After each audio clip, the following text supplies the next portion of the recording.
Day 398 and 399, Friday and Saturday, March 22nd and 23rd. Song of Solomon 8, Part 1. Song of Solomon 8 1-14 NLT Young woman, oh, I wish you were my brother, who nursed at my mother's breasts. Then I could kiss you no matter who was watching, and no one would criticize me. I would bring you to my childhood home, and there you would teach me. I would give you spiced wine to drink, my sweet pomegranate wine. Your left arm would be under my head, and your right arm would embrace me. Promise me, O women of Jerusalem, not to awaken love until the time is right. Young women of Jerusalem, who is this sweeping in from the desert, leaning on her lover? Young woman, I aroused you under the apple tree, where your mother gave you birth, where in great pain she delivered you. Place me like a seal over your heart, like a seal on your arm. For love is as strong as death, its jealousy as enduring as the grave. Love flashes like fire, the brightest kind of flame. Many waters cannot quench love, nor can rivers drown it. If a man tried to buy love with all his wealth, his offer would be utterly scorned. The young woman's brothers, we have a little sister too young to have breasts. What will we do for our sister if someone asks to marry her? If she is a virgin, like a wall, we will protect her with a silver tower. But if she is promiscuous, like a swinging door, we will block her door with a cedar bar. Young woman, I was a virgin, like a wall, now my breasts are like towers. When my lover looks at me, he is delighted with what he sees. Solomon has a vineyard at Baal Ammon, which he leases out to tenant farmers. Each of them pays 1,000 pieces of silver for harvesting its fruit.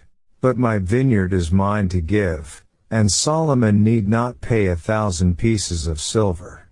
But I will give 200 pieces to those who care for its vines. Young man, oh my darling, lingering in the gardens, your companions are fortunate to hear your voice. Let me hear it, too. Young woman, come away, my love. Be like a gazelle or a young stag on the mountains of spices.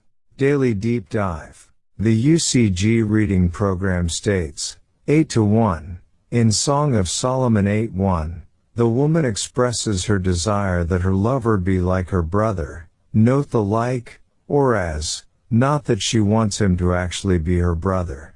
This may be playing off the man's earlier affectionate references to her as sister, 4-9-5-2, who nursed at my mother's breasts.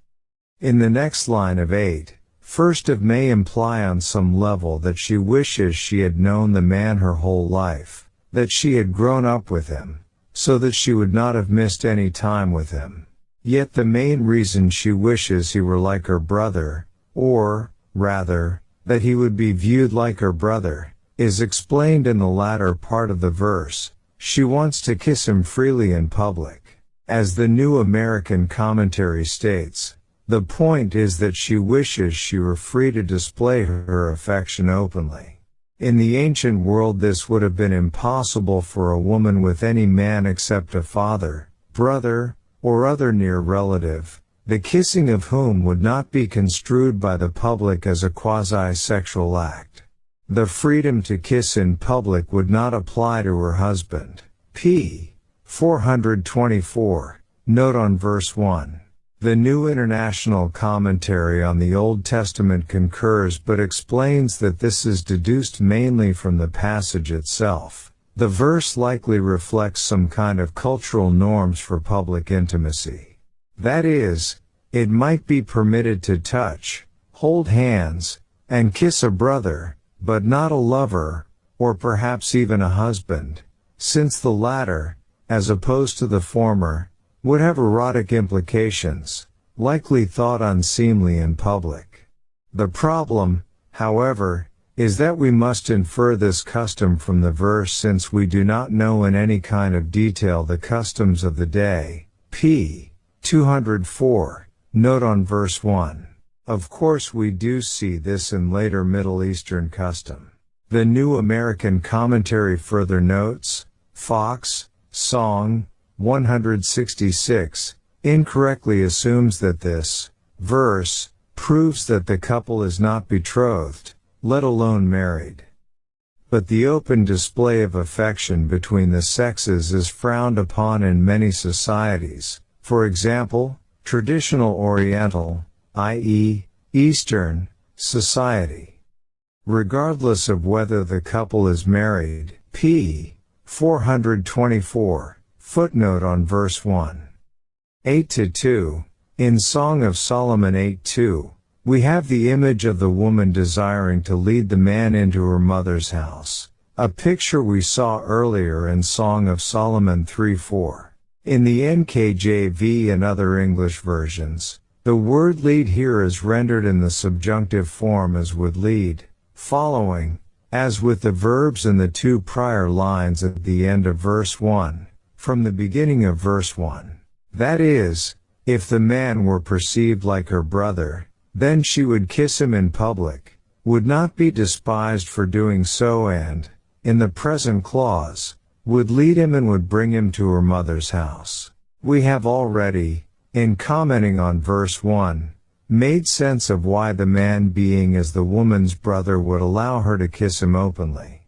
But why would it enable her to lead him to her mother's house? Why should she not be able to freely do this anyway, since this implied going to a place of privacy? It could be that the issue of concern, though not spelled out here, was that of leading him by the hand.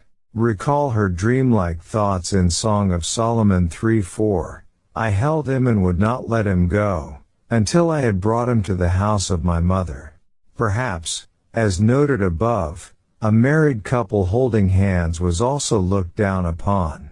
Others, however, interpret this differently. In the New American Commentary, Dr. Dwayne Garrett contends, the mood of her words here, at the beginning of 8-2, is not subjunctive but indicative and indeed determined, as shown by the juxtaposition of the two verbs, and it should be translated, I will lead you, I will take you to the house of my mother.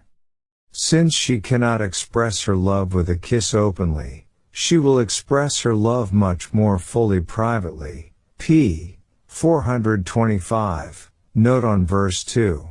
The latter interpretation seems likely given the connotations here, since there seems to be little question that she is indeed going to lead him to this place as she desires.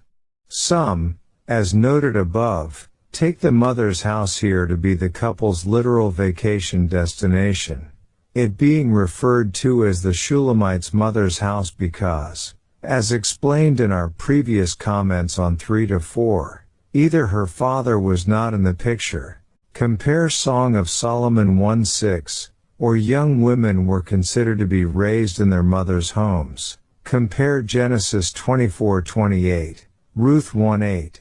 Alternatively, some see the woman as desiring to move back home or near home, taking the man with her, this supposedly being their logical residence together if he were like her brother. Of course, we must not forget the amatory subtext of this unit. The mother's house, taken literally, seems an odd choice for a romantic rendezvous.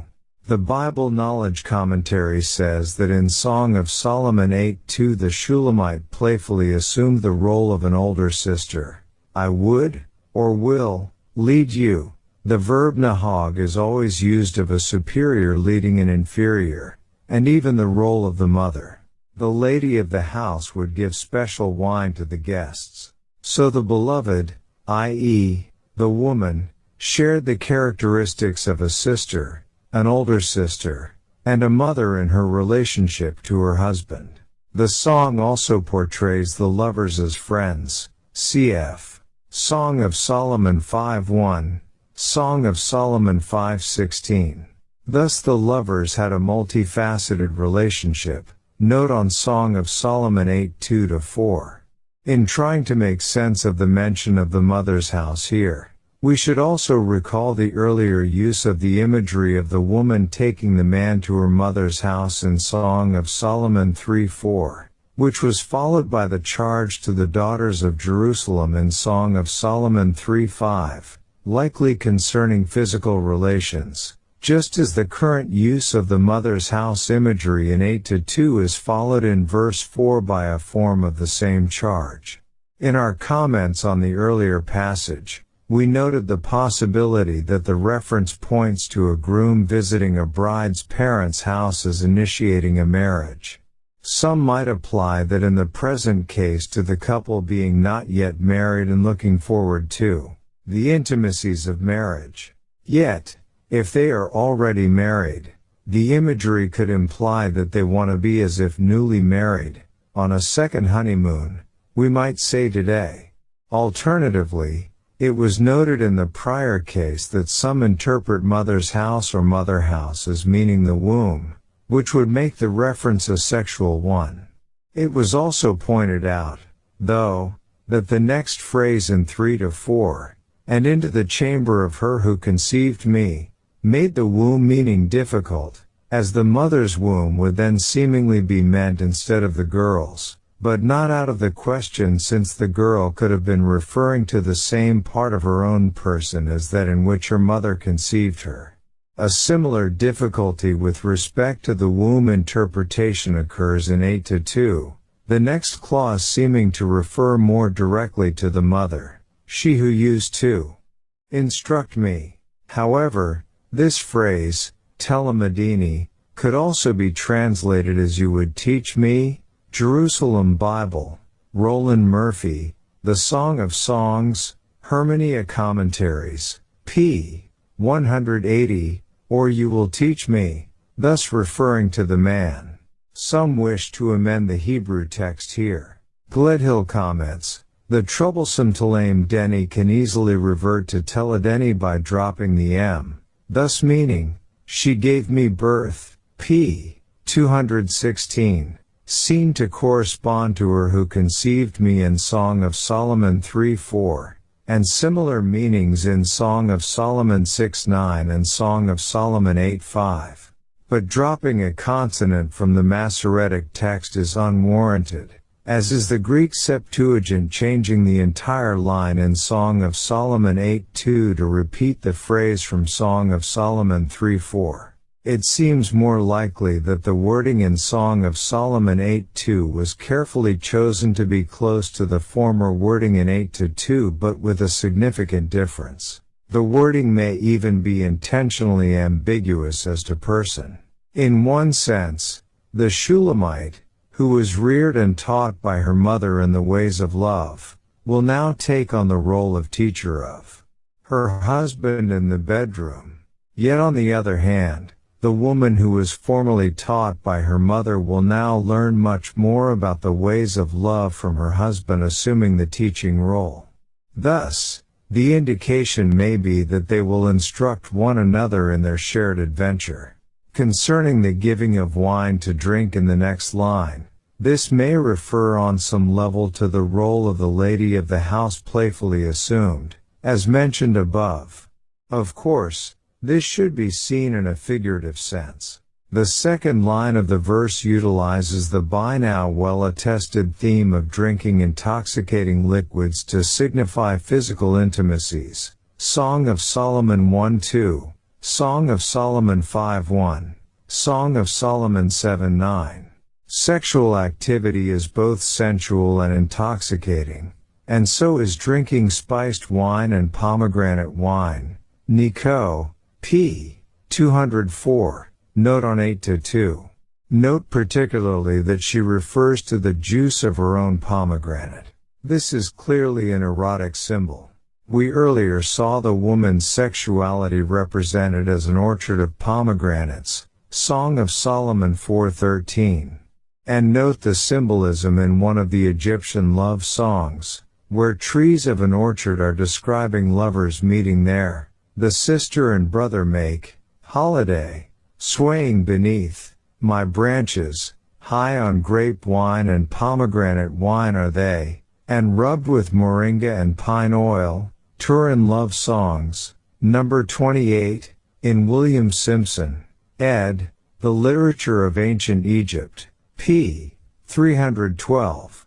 In verse 2 there is also an interesting word/sound play between I would make, or will have, you drink, asakeka, and I would kiss you, asakeka, in Song of Solomon 8:1.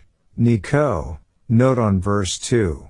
And this follows Emsa aka, I would find, in verse 1. Moreover, pomegranate, rimoni, and right hand, wimino, in verse 3, have similar sounds, Gledhill, p. 216. 8-3. Song of Solomon 8:3 repeats the statement in Song of Solomon 2:6, about the man holding the woman, that preceded the refrain of adjuration to the daughters of Jerusalem in Song of Solomon 2:7. It now precedes an altered form of that refrain. Some, as in the NKJV translation, take the words in both cases as referring to present reality, which is reasonable. Others see in both cases a wish, translated, "Oh, may his left hand be under my head and his right hand embrace me." Glickman, pages 178, 188. This is also quite reasonable. In the latter case, the realization of the desires expressed in this unit would still be yet to come, perhaps immediately following without direct comment. It is even possible that the ambiguous wording, though the same, could allow for a wish in the former case and present reality in the latter, the context being different. 8-4. The present unit concludes in Song of Solomon 8:4 with an altered form of the adjuration refrain to the daughters of Jerusalem that concluded earlier units in Song of Solomon 2:7 and Song of Solomon 3:5. In this case there is no mention of the gazelles and does of the field as before. Perhaps more interestingly, as Dr. Glickman notes, is that the refrain at Song of Solomon 8:4 replaces the word rendered not, literally if but meaning not in oath formulas, that precedes arouse, or stir up, and awaken in the earlier refrains with a different word, ma. Most translations note that this new word preceding arouse and awaken, ma, what, why, that, can on rare occasions indicate negation. Then they translate 8.4 like before, do not arouse, until it pleases. But in light of the subtle but very instructive differences in the occurrences of other refrains, the translator must consider whether the variation yields a change of meaning as well. The grammars and lexicons that suggest this new word may imply negation can cite examples only where the negation arises out of a rhetorical question like, how can I do this wrong? Meaning I can't do this wrong. But that rarely occurs, and it would be awkward that the imperative promise me, or swear to me, or I charge you, would introduce it. Furthermore, if Shulamith had wished to request a promise not to arouse, she could simply have used the same word for not she used in the earlier refrains. Quite significantly, the only other place where ma follows the verb promise me, or I charge you, in Song of Solomon 5:8, it bears the sense of that, pages 226-227. Let's note that third adjuration out of the four in the song, I charge you, O daughters of Jerusalem, if you find my beloved, that you tell him I am lovesick, Song of Solomon 5:8, compare Song of Solomon 2:7, Song of Solomon 3:5, Song of Solomon 8:4. The Hebrew word rendered that in Song of Solomon 5:8 is ma. As noted earlier, some see here a negative sense, do not tell him. But most understand the meaning as that in the positive sense, i.e., that you do or that you will, which makes a good deal more sense. With this usage in the third adjuration, the songwriter appears to intentionally prepare the reader for the different sense of the refrain in 8-4, When ma occurs twice, Glickman, p. 227. Thus 8-4 seems to more reasonably be translated as I charge you, O daughters of Jerusalem, that you stir up and that you awaken love when it pleases, not until it pleases as before, since the Hebrew word here can mean either when or until depending on the context. Glickman, understanding ma as denoting adverbial intensity, translates Song of Solomon 8:4 as follows. I want you to promise me, O young women of Jerusalem, that you will surely arouse, you will surely awaken love when love pleases to awaken. The previous wording of the refrain in Song of Solomon 2:7 and Song of Solomon 3:5, seeming to be a warning against premarital intimacy, and perhaps even against stirring up loving feelings too early in a relationship, is valid and important. But it is also important to not hold back from love and intimacy when the right person and marriage at last has come. The song thus gives us the appropriate balance, no way before its time and all the way when it's time. Glickman comments, perhaps in light of the obvious benefit of acting when the time is right and Shulamith's unfortunate experience on the night recounted after the wedding night, she desires to state the refrain in its positive form here.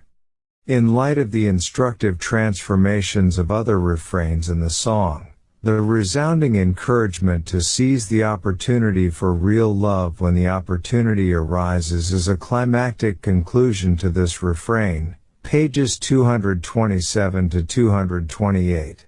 As the curtain rings down on this unit, it is not clear whether the lovers are already together in their intimacy or whether they are heading off together, literally or figuratively, for that purpose. Set me as a seal upon your heart 8:5a. We come now to the concluding section of the song, which evidently looks back on the relationship and also looks ahead.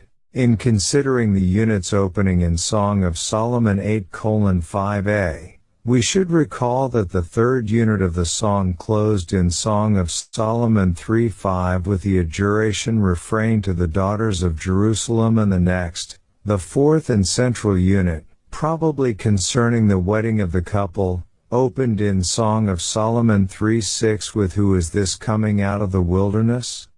This being likely a reference to the woman, compare also Song of Solomon 6:10.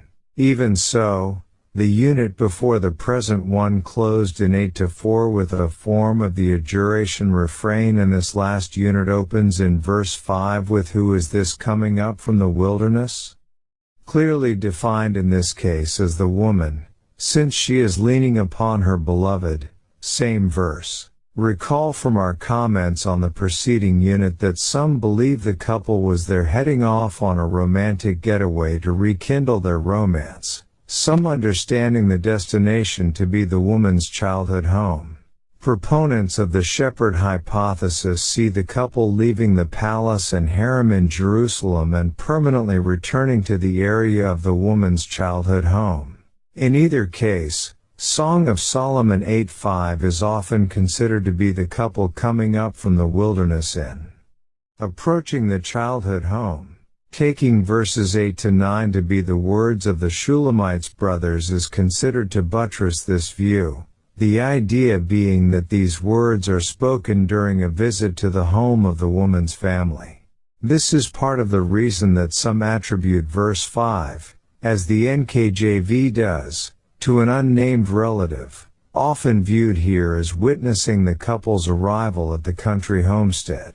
The other reason is that the speaker is taken to be the same in the latter part of the verse, where the speaker, a single individual, is deemed from the wording to have been present at the birth of the person being addressed. This is likely a mistaken notion, as we will see. Furthermore, we should consider that the song is not a drama in the sense that we might expect a brief walk-on role. It is a song sung in parts, and it seems odd that there would be a man waiting to sing this one small part. though one man singing here who also sings elsewhere with a male chorus is perhaps conceivable. Others who believe the lovers leave on a getaway vacation, whether to the countryside generally or to the woman's childhood home particularly, see verse 5 not as early in the getaway but as the end of it. That is, they see here the man and woman returning to Jerusalem from vacation, which is understood to have occurred between verses 4 and 5 without description. In this view, the beginning of verse 5 is read as being spoken by residents of Jerusalem, most likely the chorus representing the daughters of Jerusalem, who were just mentioned in verse 4. This would parallel the chorus of women singing, as they probably do, "Who is this, or she?" in Song of Solomon 3:6 and Song of Solomon 6:10. Some, as we earlier saw, recognize the getaway intended by the woman in the previous section to be purely figurative, so that no literal trip was being proposed. In this view, the husband and wife were either going to their new life together after the wedding feast or, more likely, intending after a period of trouble in marriage to reconnect with one another in their own home and bedroom. This could mean that the beginning of verse 5 is to be understood figuratively as well, the man and woman returning from the countryside signifying their re-emergence among people after a period of private lovemaking. Or the man and woman coming up from the wilderness together might signify their reunion after the period of distress. The Bible Knowledge Commentary states, a final picture of the song's couple is presented here. The wilderness or desert had two symbolic associations in the Old Testament. First, the wilderness was associated with Israel's 40-year period of trial. In their love, the couple had overcome trials which threatened their relationship, for example, the insecurity of the beloved, Song of Solomon 1:5-6, more so in Song of Solomon 3:1-5, the foxes, if that was really a problem, Song of Solomon 2:15, and indifference, or perhaps simply misunderstanding, Song of Solomon 5:2-7. Second, the desert or wilderness was used as an image of God's curse, cf. Jeremiah 22:6, Joel 2:3.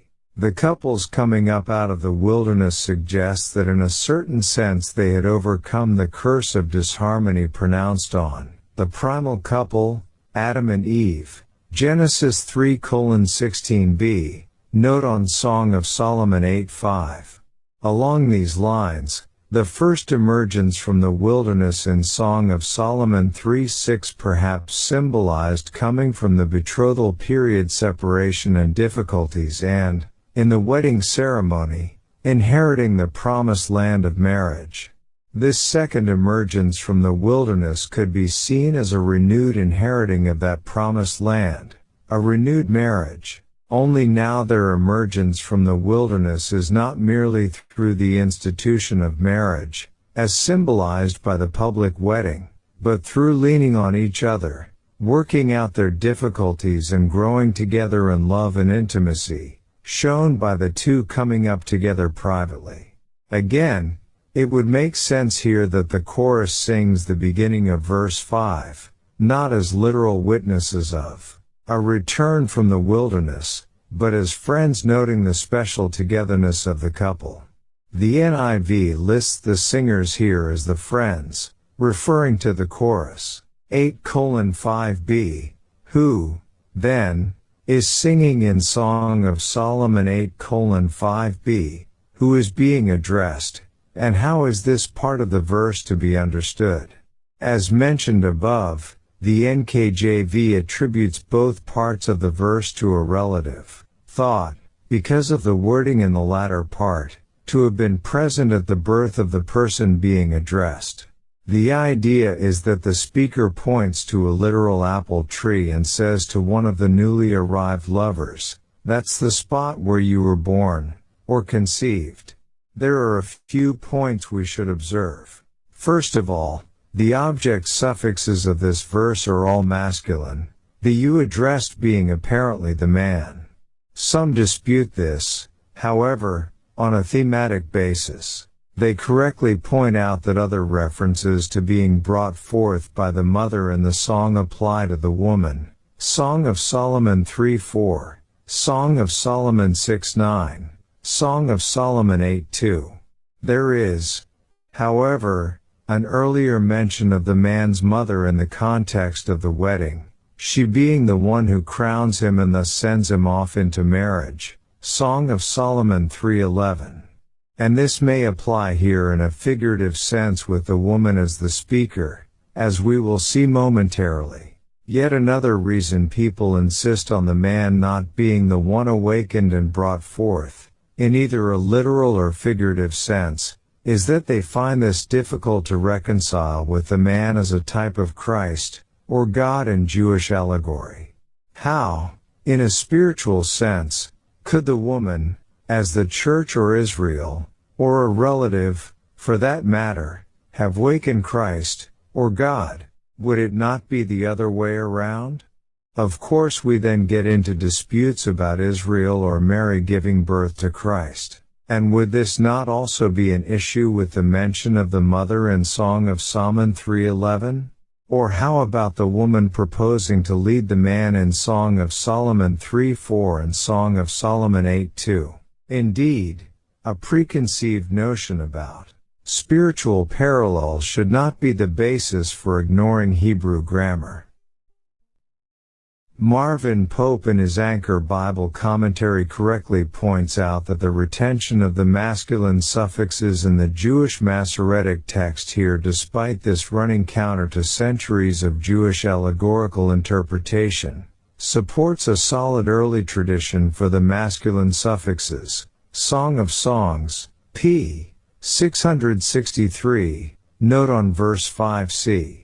This is not to say there is no typology here, but it probably should not be applied strictly to every line or passage. It thus seems best to take the grammar of Song of Solomon 8:5b at face value and understand the man as the one being addressed.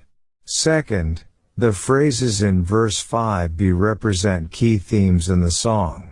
Awakened occurs earlier in the adjurations to the daughters of Jerusalem about not awakening and then awakening love. Song of Solomon 2:7, Song of Solomon 3:5, Song of Solomon 8:4, and also in the erotic central passage of the song, where the woman calls for the north wind to awake and blow on her garden. Song of Solomon 4:16.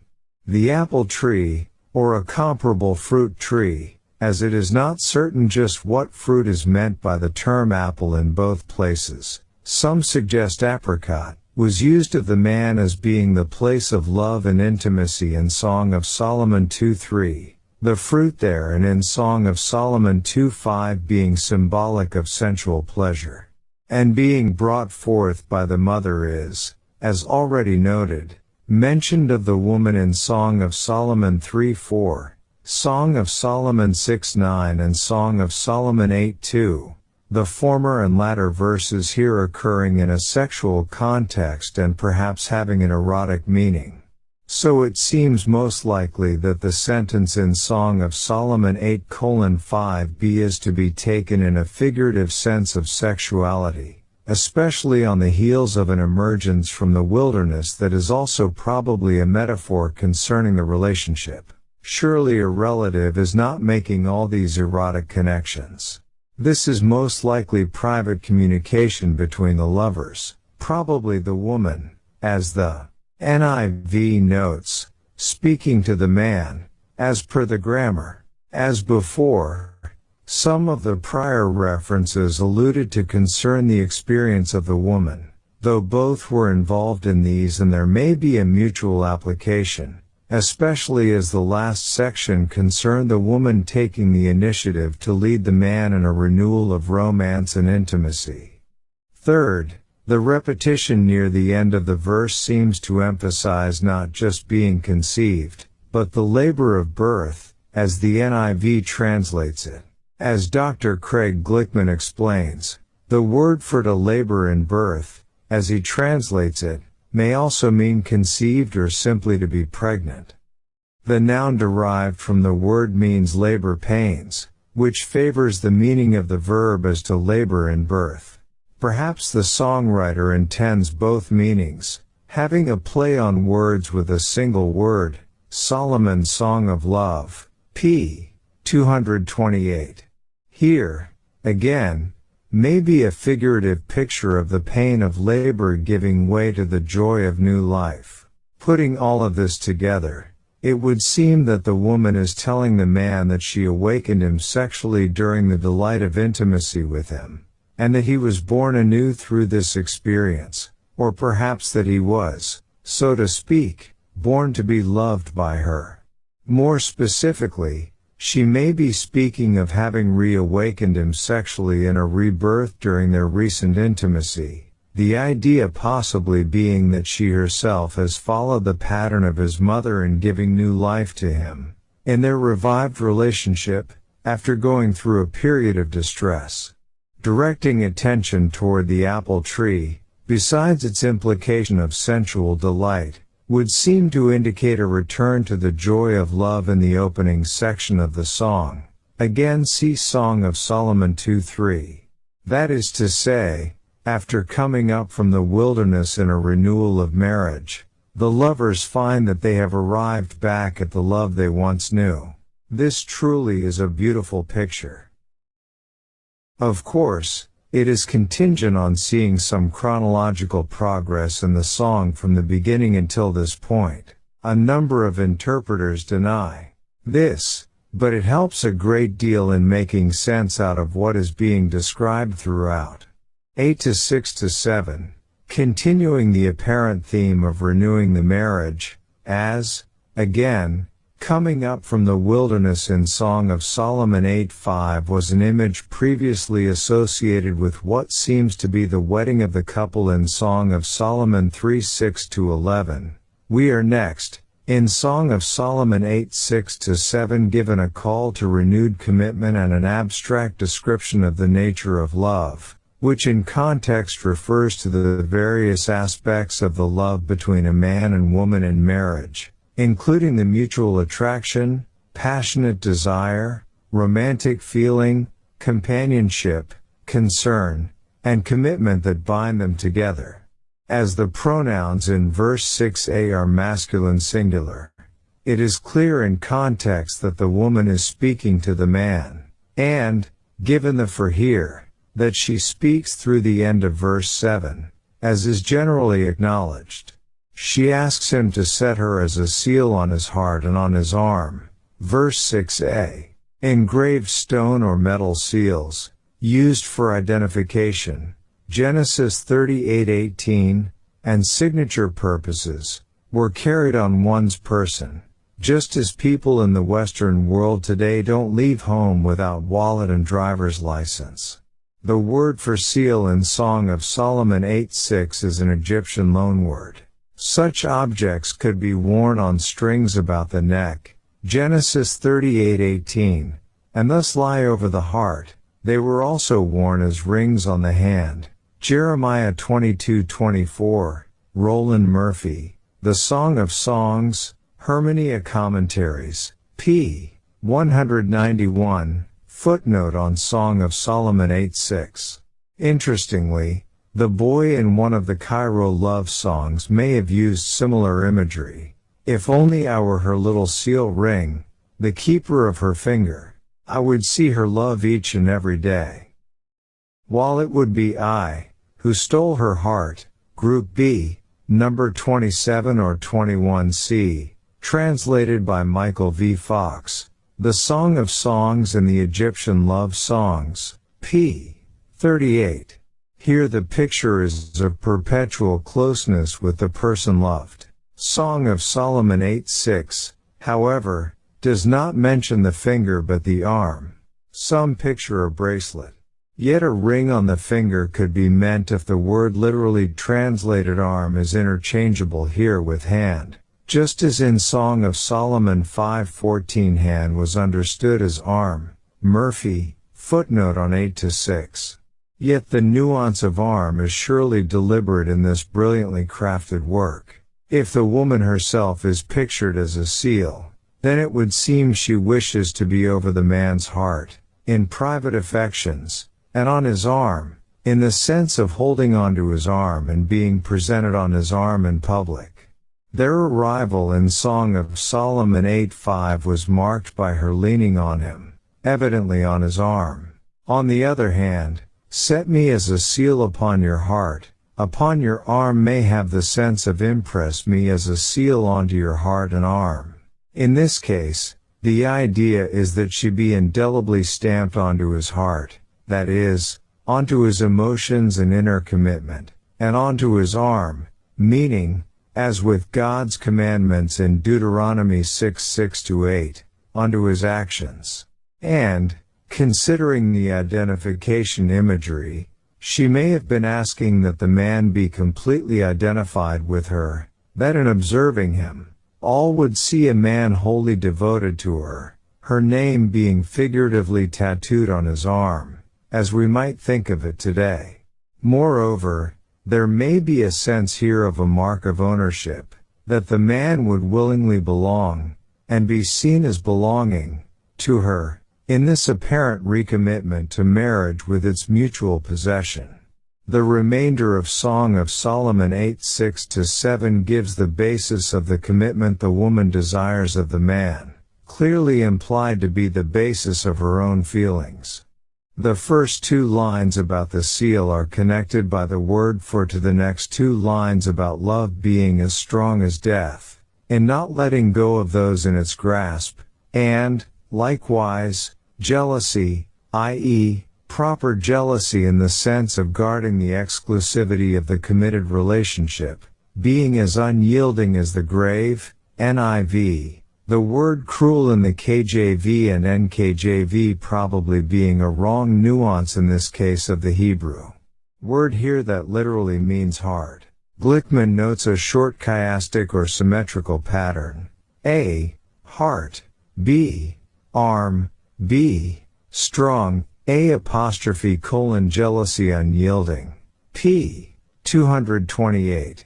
This abstract statement about the nature of love, continuing through to the end of verse 7, is quite remarkable here, there being nothing else like it in the song. Having tied the whole of the song together in the description of the renewal of the relationship in verse 5, the segment that follows forms the secondary high point of the song, the climax being the central passage, 4:16-5-1. Here in Song of Solomon 8:6-7, in what is likely aimed at the audience in an instructive sense, we are told not only about the unbreakable grip of love and accompanying jealousy, but that love is a flame of God, as the words in the last line of verse 6 can translate it a flame of Yah. If this translation is correct, this is the only direct mention of God in the song. The translation issues here, and the import of this segment, are considered in detail in our introduction, and you may wish to review that here. Though this translation is disputed, it reasonably fits here, and the wording may be intentionally ambiguous so that the mention of God is very subtle. In any case, it is clear that God is the very author of human love and sexuality. The last two lines of verse 6 go with the first two lines of verse 7. So intensely does true love burn that great waters, Ma'im Rabim, cannot put it out, these being representative in other passages of Scripture of destructive forces and applying most naturally here, since water would typically extinguish a flame. This is not to say that love can never die, for it clearly can and does die out through neglect and wrong choices of the lovers themselves.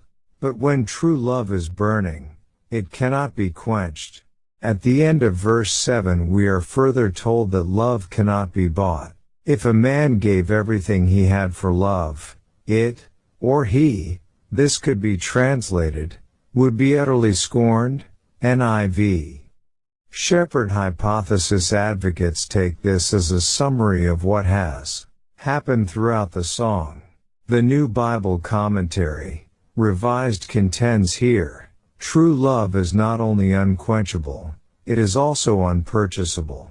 Solomon had made every effort to buy her love with all the luxuries of the court, but to no avail. The Shulamite speaks from experience. Note on verses Song of Solomon 8:6-7. Yet there are ways to understand this passage that do not require a three-character interpretation. If Solomon is the lover in the song, the woman could simply be making a point that it was not his wealth that drew her to him in love as some might assume. That he, rather, won her over naturally because no one can be induced to true love through bribery. On the other hand, if a poor shepherd and vineyard caretaker girl are being extolled in the song as if they are king and queen, the girl may be contrasting her man with the real Solomon, commenting that true love is not really about wealth and splendor. Murphy makes another suggestion here, pointing out that this pronouncement of disdain on one seeking to buy love may seem somewhat anticlimactic after the preceding lines, but in the biblical world, where the moher, or bride price, played a significant role, the reference was appropriate. Moreover, the practices associated with the bride price seem to figure in the background of VV 8-12, p. 198, note on verses 6-7. We will consider this shortly. 8-8-10, the next segment here, Song of Solomon 8-8-10, seems to spring out of nowhere. While these verses go together based on the same matter under discussion carrying through them, it is not clear who is speaking and who is being discussed. Let's first consider what is being talked about, as this is fairly easy to discern. In verse 8, a group or an individual speaking on behalf of a group mentions having a little sister with no breasts, probably indicating that she is very young. Concern is expressed as to what to do for this sister in, or perhaps in consideration of, the day when she is spoken for, which seems to indicate the day that commitment is made to her in betrothal or marriage, or at least the time when such is possible. Some note a similar expression in 1 Samuel 25:39 regarding David and Abigail.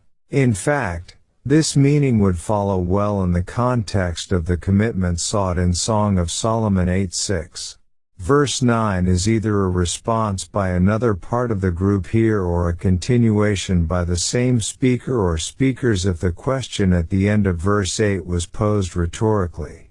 If she is a wall, verse 9 says, the group will build a silver battlement on her, and if a door, the group will enclose her with cedar boards. Some assume that the wall imagery here corresponds to the girl having no breasts and believe that the intention is to enhance her flat-chested appearance. But this is clearly not the case. The if here clearly indicates a condition not presently apparent. Of course, some then assume that the concern is whether the girl will remain undeveloped. But this is not the point either. In verse 10, a girl who does have breasts, which are reckoned as towers, is presented as a wall, so no flatness is intimated here. Moreover, the imagery of building of battlements on this wall shows what kind of wall is meant, making the meaning plain. The wall, the Hebrew word, and the battlement's imagery, signifies a fortified city wall, not the wall of a house, suggests defense, impregnability, repulsion of intruders. Metaphorically, it represents chastity, unavailability, self-protection and preservation. Tom Gledhill, The Message of the Song of Songs, p. 236. Indeed, in the context of preserving a young girl for marriage, the wall imagery could reasonably apply only to the guarding of her virginity. The battlements, normally meaning further stone courses, though some picture turrets here, could entail extra support in maintaining virginity. Yet their being silver would seem to refer more to adornment as a reward or gift, perhaps a bridal gift, the courses atop the wall being the place in this metaphoric picture to place such adornment.